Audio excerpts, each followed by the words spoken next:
There's been a lot of incredible storylines in the NFL this season, but it's hard to not feel good for Dan Campbell, Jared Goff, and the Detroit Lions. Even as a Chicago Bears fan, I look up to what they did in Detroit, breaking that 30-plus year losing streak in the playoffs and continuing to move on, despite all the people who didn't think it was possible, including because of simply the color of his skin. If you didn't think that Dan Campbell got criticism simply because he was white, because he was hired as a head coach, you'd be wrong, because we live in the era of modern sports media, when if the team doesn't hire a black coach, the race-baiting pieces of shit like Jemele Hill will come out in force to criticize them. I mean, just remember, this was back in 2021.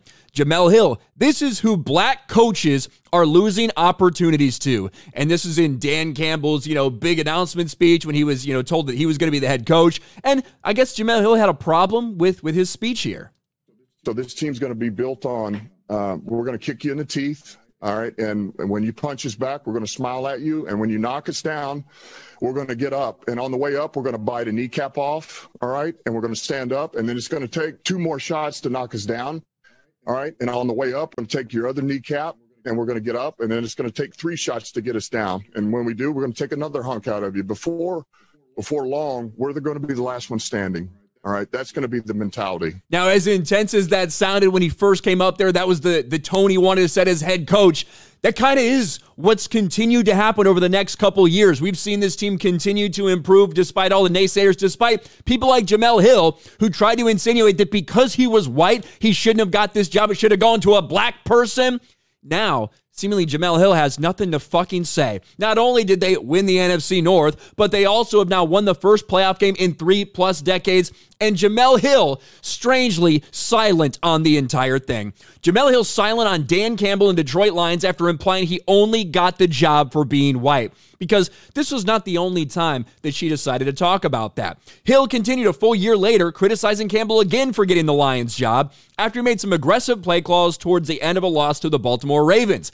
Hill again questioned the team's decision-making, saying, team went 3-13-1, still got a job. And then another year later, Dan Campbell just had that game that leads to you being fired. The Lions getting dragged by a backup Patriots quarterback is just inexcusable.